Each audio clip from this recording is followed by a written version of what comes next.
जय जय श्री राधे श्री हरिवंश राधा वल्लभ लाल की जय हो। सभी संतों हरि भक्तों की जय हो। पूज्य गुरुदेव महाराज की जय हो। श्री हरिवंश महाप्रभु की जय हो। भगवत गीता की जय हो। श्री कृष्ण भगवान की जय हो। जय जय श्री राधे। बहुत बहुत स्वागत है आपका हमारे चैनल संत चरित्र में। तो आइए भगवत गीता के श्लोकों को पढ़ने का समय हो गया है और आज हम 2 श्लोकों का श्रवण करेंगे। तो हम आज अध्याय 2 और श्लोक नंबर 17 और 18 यानी 17 और 18 का श्रवण करेंगे। तो आइए सबसे पहले श्लोक 17 का श्रवण करते हैं। अविनाशी तु तद्विद्धि येन सर्वमिदं ततं विनाशमव्ययस्यास्य न कश्चित् कर्तुमर्हति। जय श्री राधे। इसका अर्थ, जो सारे शरीर में व्याप्त है उसे ही तुम अविनाशी समझो। उस अव्यय आत्मा को नष्ट करने में कोई भी समर्थ नहीं है। जय श्री राधे। ये बात कौन कह रहा है? ये बात भगवान श्री कृष्ण अर्जुन को समझा रहे हैं। आइए इसका छोटा सा तात्पर्य हम समझ लेते हैं। इस श्लोक में संपूर्ण शरीर में व्याप्त आत्मा की प्रकृति का अधिक स्पष्ट वर्णन हुआ है। सभी लोग समझते हैं कि जो शरीर में व्याप्त है वह चेतना है। प्रत्येक व्यक्ति को शरीर में किसी अंश या पूरे भाग में सुख दुख का अनुभव होता है, किंतु चेतना की यह व्यक्ति किसी के शरीर तक ही सीमित रहती है। एक शरीर के सुख तथा दुख का बोध दूसरे शरीर को नहीं हो पाता। फलतः प्रत्येक शरीर में व्यष्टि आत्मा, इस आत्मा की उपस्थिति का लक्षण चेतना द्वारा परिलक्षित होता है। इस आत्मा के बाल के अग्रभाग के 10,000वें भाग के तुल्य बताया गया है। इस आत्मा को, जो ये आत्मा है, उसको बाल के अग्रभाग के 10,000वें भाग के तुल्य बताया गया है। श्वेताश्वेतर उपनिषद में भी इसकी पुष्टि की गई है और उसमें क्या कहा गया है? बालाग्रशत भागस्य शतधा कल्पितस्य च भागो जीवः स विज्ञः स चानन्ताय कल्प्यते।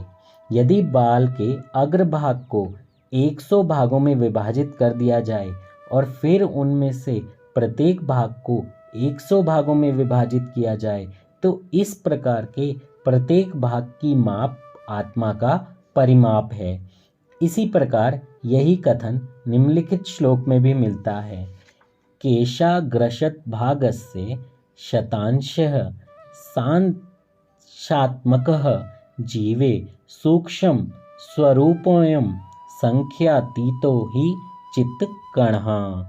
यानी आत्मा के परमाणुओं के अनंत कण हैं, जो माप में बाल के अगले भाग के 10,000वें भाग के बराबर हैं। इस प्रकार आत्मा का प्रत्येक कण भौतिक परमाणुओं से भी छोटा है और ऐसे असंख्य कण हैं। यह अत्यंत लघु आत्म स्फुलिंग भौतिक शरीर का मूल अधिकार है। इस आत्मा का प्रभाव सारे शरीर में उसी तरह व्याप्त है जिस प्रकार किसी औषधि का व्याप्त रहता है।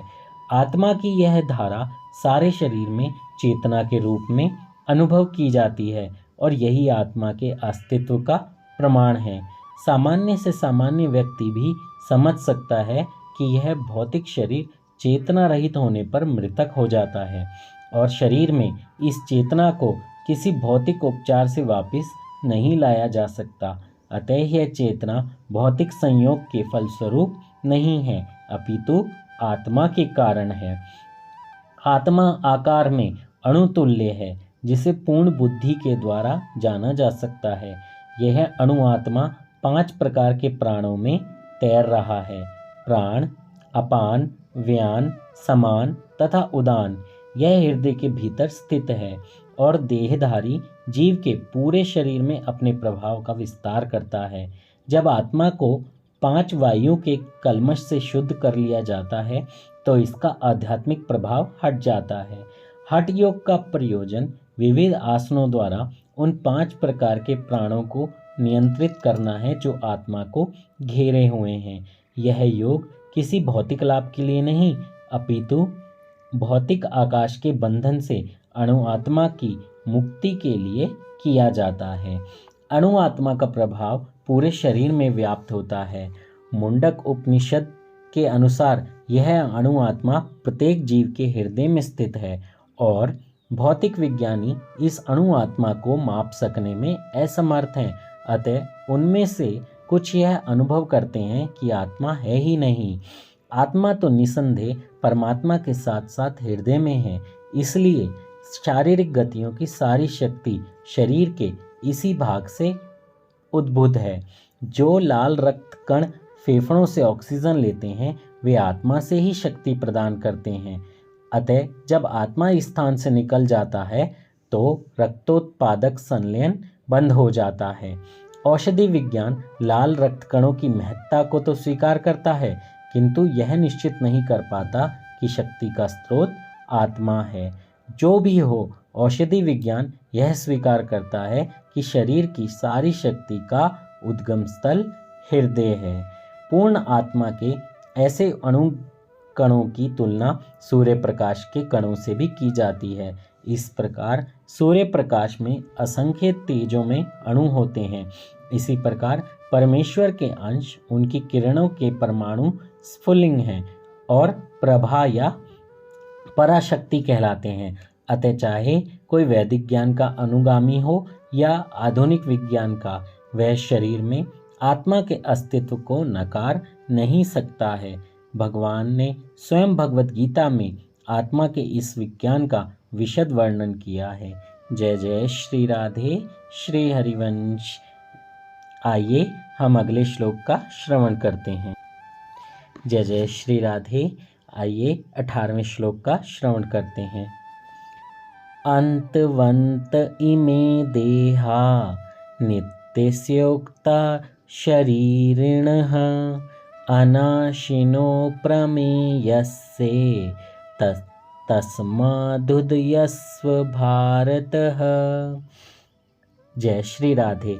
इसका अर्थ अविनाशी अप्रेम में तथा शाश्वत जीवन के भौतिक शरीर का अंत अवश्य भावी है। अतः हे भारतवंशी युद्ध करो। ये भगवान श्री कृष्ण अर्जुन को बोल रहे हैं कि आप हे भारतवंशी तुम युद्ध करो। इसका तात्पर्य भी सुन लेते हैं। भौतिक शरीर स्वभाव से नाशवान है। यह तत्क्षण नष्ट हो सकता है और 100 वर्ष बाद भी। यह केवल समय की बात है। इसे अनंत काल तक बनाए रखने की कोई संभावना नहीं।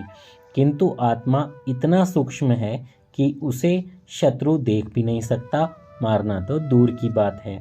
जैसा कि पिछले श्लोक में कहा गया, ये इतना सूक्ष्म है कि कोई इसके मापने की बात सोच भी नहीं सकता।